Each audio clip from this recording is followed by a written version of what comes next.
Alright, so I got less than 10 minutes to record this video, so I'm just gonna come right out and tell you guys, I have a confession to make, and that is it's gonna sound a little weird, but I just want to just blurt it out, tell you it is, and then I'll tell you why I did it. So I spent 45 minutes yesterday talking to my computer. 45 minutes. I'm not making that up. I spent 45 minutes alone talking to my computer and just having a conversation. I'll tell you why in a bit. But what I want to say is this statement might sound weird right this minute, but I guarantee you in the next year, for sure, definitely the next year, but I would say probably even sooner, this conversation won't be so obvious. It won't be so weird. It'll be like, oh, yeah, that's normal. What else would you do, right? In fact, our kids of the next generation, my son included, he'll just grow up and be like, well, yeah, of course, that's just what you do. What else would you do? So why did I spend 45 minutes talking to my computer? Let's just talk about that very quickly. First of all, it wasn't my actual computer. It was ChatGPT. So I used my phone yesterday. I put on ChatGPT, the app, which I'll show you guys in a bit. Put my headset in and just had a regular conversation for 45 minutes. Just a regular conversation. What was that conversation? What was I talking about?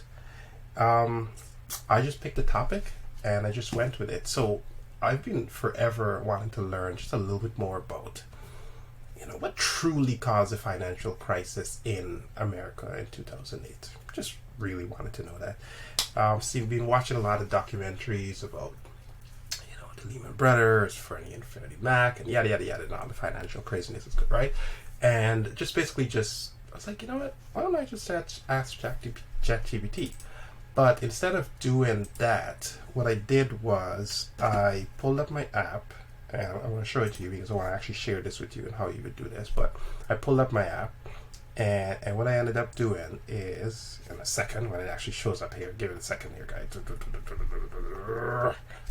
Okay, yeah, so share screen here.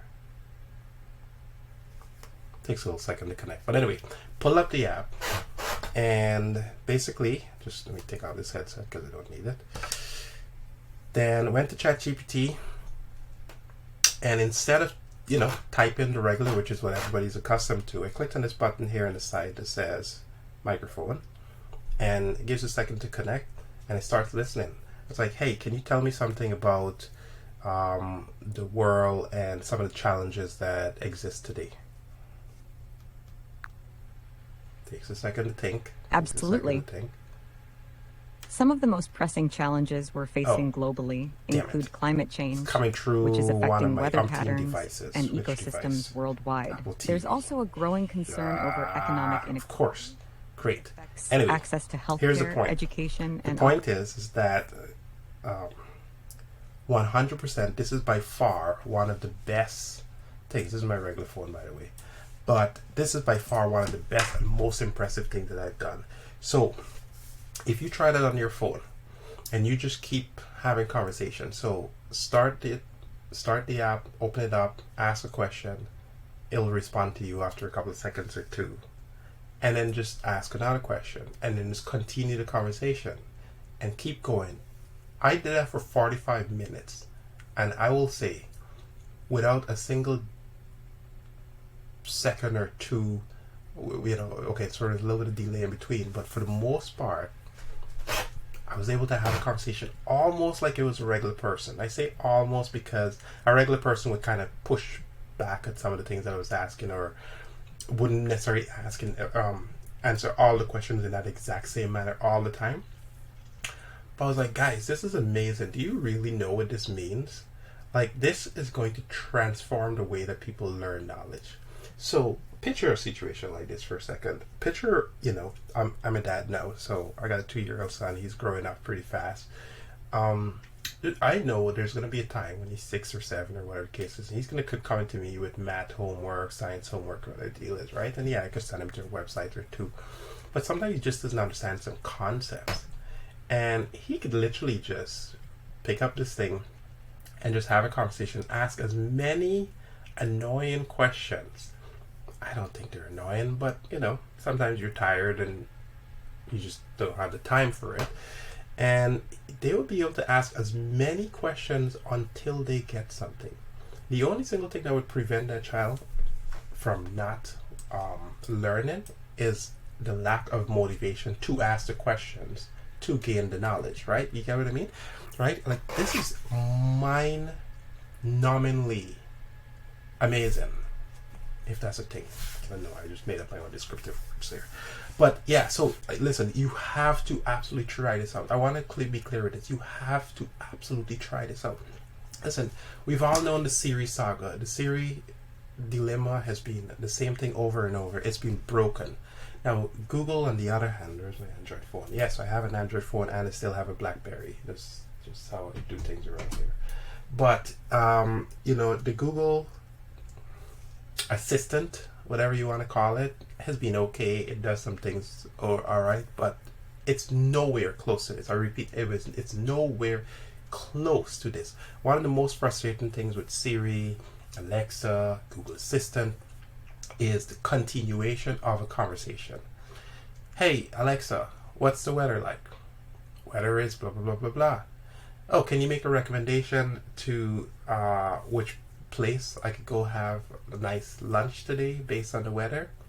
I'm sorry, I can't help you. Right? That's sort of if you've dealt with any of these assistants before, you're familiar with this sort of saga.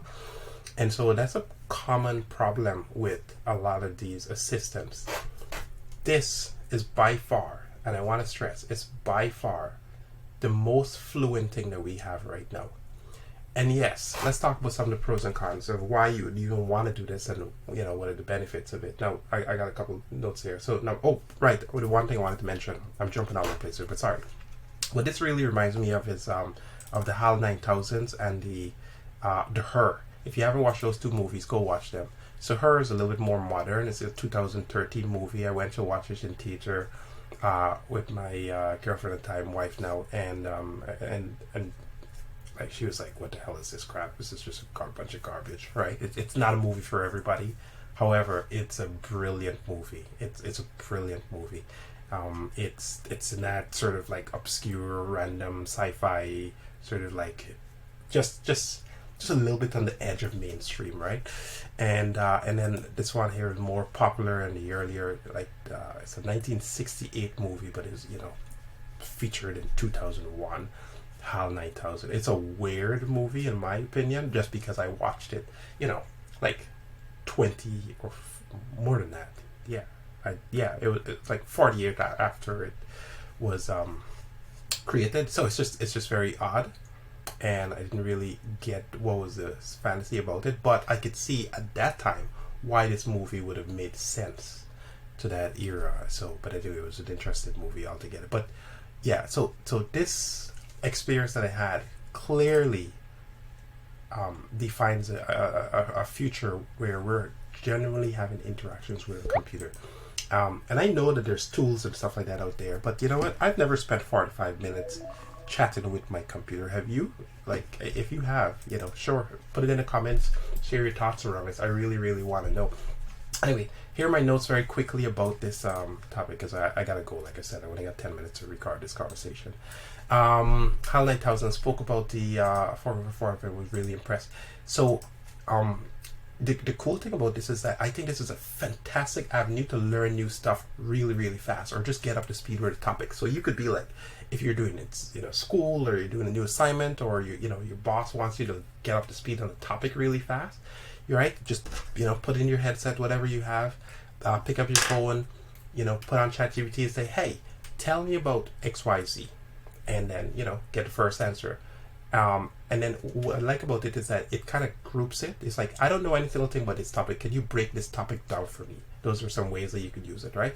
And then just have it just keep giving you answers, and then keep asking follow-up questions. And then you could go in any direction. That's what's crazy about it. You could go in any direction. And that's fine. And you could get it to repeat the questions that you wanted to ask again, or whatever, right? And honestly, in my opinion, it's better than YouTube. I genuinely think that it's better than YouTube at this particular point, specifically for that sort of like hyper-focused sort of, gathering information, rather than going on YouTube and kind of searching. Obviously, YouTube is still better to get like just like the visual aspect of things. That's not going to change. The cons, and I'm going to just put this with such a massive asterisk if I could think. The cons is that, you know, it takes about a second or two in order to get back to response, which is crazy. That we are living in an era where, because this application takes a second or two to respond to us, that we've suddenly, you know, we're like, oh, this is ridiculous, you know, why isn't this faster? Like, it's just insane. So I only put that there just because, but honestly, if you can't wait a second or two for information at that level to come back to you, then you got some real, no offense, problems. You really do. So yeah. We've just gotten spoiled. Like, we've gotten spoiled with things so much, so we take a lot of things for granted. This is not one of them that you should take for granted. I think every single person should develop the habit of just waking up in the day, and I'm going to try this myself. I will come back and report to you.